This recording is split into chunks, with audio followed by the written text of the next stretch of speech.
नारायण राणे इतक्या उंचीवर सहजासहजी गेलेले नाहीत. जेलवारी, मारामाऱ्या, मर्डर सगळं झालंय. नारायण राणेंच्या राजकीय आलेखावर बोलताना मंत्री भरत गोगावलेंचं धक्कादायक विधान. मर्डर करून उंचीवर जाता येत नसतं, नाहीतर गँगवॉर करणारे राजकारणामध्ये आले असते, अशा पद्धतीचं वक्तव्य करणं दुर्दैवी. मुख्यमंत्री असताना नारायण राणेंची प्रशासनावर वचक होता. गोगावलेंच्या विधानावर प्रवीण दरेकरांची प्रतिक्रिया. पंढरपुरात लाखोंची रांग, मात्र आमदार बांगरांचं व्हीआयपी फरमान.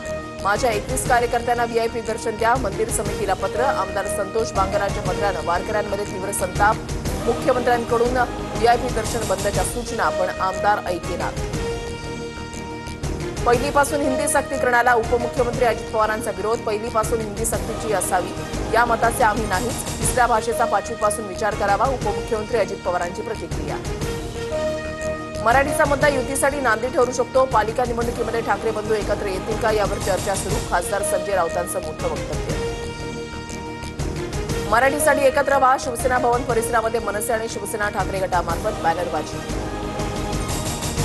मराठीची सक्ती आहेच, हिंदी विरोधाच्या नावानं उद्या उर्दू सक्तीची मागणी करतील. ठाकरे बंधूंच्या मोर्चावर नितेश राणेंची पोस्ट.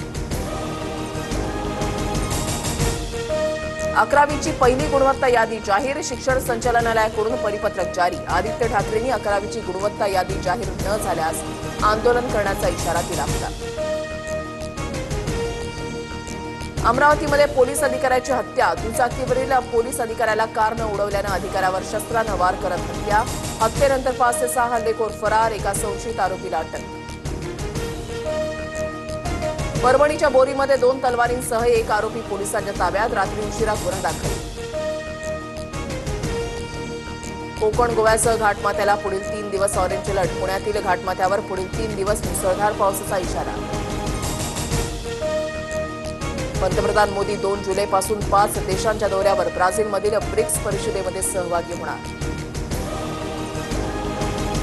इंग्लंड विरुद्ध पहिल्या T20 सामन्यामध्ये भारतीय महिला संघाचा 97 धावांनी विजय. स्मृती मानधनाची शतकी खेळी, तर गोलंदाज एन श्री चरणीच्या नावावर सर्वाधिक 4 विकेट.